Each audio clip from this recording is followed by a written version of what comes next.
All right, I want to talk a little bit in response to Southern Prepper One's video on what you owe people after WROL, and I'm guessing this means after a recovery phase too. This is a scenario where people have gone to a survival retreat. It's a property that's owned by somebody in a rural area, self-sufficient. They and what I discuss a lot in my videos in the my as I address the American Redoubt Project is that it takes people. Okay, subsistence living, village living takes population.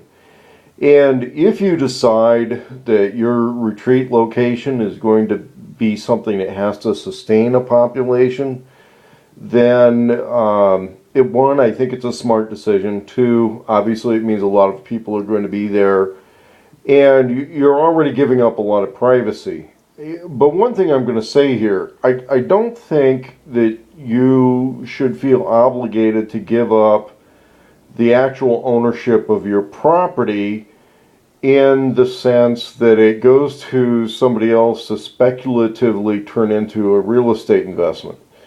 And that's where I'm saying that, yeah, I think people who have gone someplace, they've put a lot of work into it, they've put a lot of effort into it, they've contributed in a lot of different ways to the infrastructure build up on the property. Not just somebody who occupied a camp space, but this is assuming a long-term enough survival situation that somebody's really contributed to the infrastructure that's there. They've contributed to the value of the property and the number of people it can sustain and everything. Not just say they helped save your property. Landlords don't feel any obligation to long-term tenants in a lot of cases. Now, in some rural cases, they do. My grandparents owned some farmland in Ohio, and it came a point where they did give basically a sweetheart deal to the guy who had been renting the fields for a long time when they decided and I decided I wasn't going to get into farming. So they gave a real sweetheart deal to the guy who'd been renting it for a long time. I've lived in a string of rentals in my adult life, and I don't think any of those landlords really have a lot of thankfulness toward me for having financially supported their real estate investments. In a survival situation, John Wesley Rawls talked a lot about how his retreat model in Patriots was no wages, no rent. So there's no rent being charged, there's also no wages being paid. People are pitching in for community defense and production. So, but we would assume that over time the group becomes very tribal.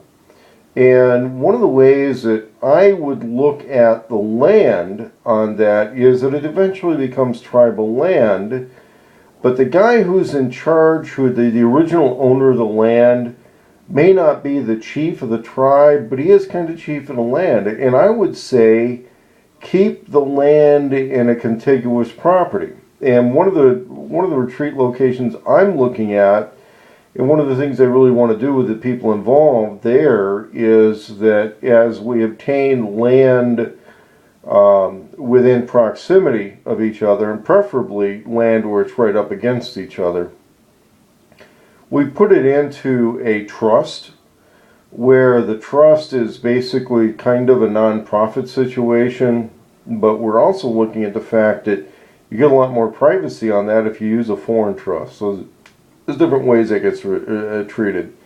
But the land would never be owned by the individual people. They could own their individual house, their trailer, their stuff. They have a right to the garden plots that they've made or the fields. They have a right to their own livestock. All of their own actual stuff is their own stuff. The land is basically owned by our tribe, basically. And I'm not a Native American type, but the tribal political model is one which does work. In a tribal political model, people they can leave, but there is not going to be some kind of a big financial transaction for the land as they come and go. So they could sell their spot to another tribal member. They could rent it maybe. But I don't like the idea of taking the land and turning it into a checkerboard of stuff that is no longer owned by somebody, or somebody else can sell it off, and then you just start losing the grip on who your neighbors are as things progress into the further future. So what I would suggest is that you put it into a trust, put the land into a trust, and a lot of families do this. They'll put the land into a trust. The people who have been there, the people who have been loyal for a long time, the people who collected no wages for all of the work they did, they don't necessarily get that land in a true clear deed. What they get is a right to be there, live there, settle. They would never pay rent again. If they want to build something, it's their right to build whatever they want, within reason, within the agreement of the other people that are there.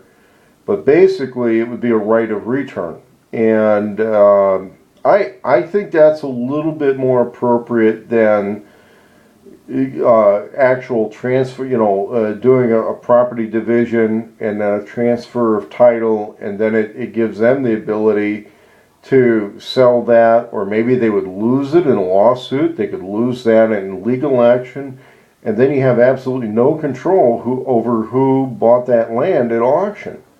So a survival retreat that I'm putting a fair amount of work in, we're not subdividing anything. Nothing gets subdivided. The land is never for sale. We'll sell cabins. We'll have camper spaces. We'll have all that kind of stuff. The land is once it's bought, it's never sold. It goes into the trust. It stays in a trust, and that's the way it goes. Yeah, so that's my suggestion. I would say that it's the farm, the benefit of the farming and the responsibility of the farming is basically whoever's there. So with you as the farmer, it's still your land after the people leave, but they have a right to return. They have a right to recover whatever things they feel, if they want to haul their house or their trailer away, that's great. But at that stage, I don't think sweat equity for an actual title deed is the way you want to go on that. I think you want to have a right of return, maybe a tribal agreement. There's one that some of the intentional community people call, I think it's a tontine or something. But these outfits with these intentional communities, they have a lot of legal resources on that. And they're the people that do that, okay? And yeah, they are a bunch of hippies, but you know what? They've been doing that kind of thing for a long time, okay? They've been doing this stuff for 40 years. They've been through a lot of these intentional communities that have broken up, and they know what they're doing, okay? And if you're going to discuss things with these people, I would just kind of like not bring up the survivalist gun thing, because when I've tried to bring it up with some of these people, I get a little bit of cold shoulder. Not really outright hostility, but they're it's you start bringing up the gun thing and the fact that we got a bunch of veterans or that kind of thing, and they start getting a little bit I'm not going to say hostile, but a heck of a lot less open. And one of the things in these other communities here, like some of these guys, there's a lot of people that get ideas, for underground bunkers and stuff, and in these retreat places. You'll find it's a lot of computer graphics. Very, very little of this is actually built. And if it is built, they got pretty high buy-in costs. So some of these got pretty high buy-in costs. Some of them are working. Yeah, and then there's the one out here in the western states, in Idaho, the Citadel. None of this has been built, and already people are kind of poo-pooing it and having controversy over it. But this guy did a bunch of the legal research, and I think pretty ethical toward the other survivalists. He had kind of a criminal record for extortion towards some corporate people. But within a survivalist thing, it's not, I think it's relatively ethical, the way they look at it.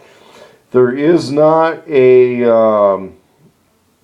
there is not an actual transfer of ownership of the land on these things. If somebody has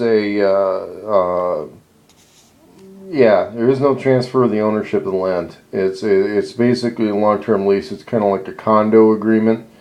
But that's my advice to Southern Prepper 1. I know it's complex. I can't fit everything in a 5 or 10 minute blurb. But I would say no, you're not going to actually transfer. If you want to transfer the land to people, I don't know. It's your choice, but I think what I'd be doing is some sort of a trust situation where they permanently have the right to go there.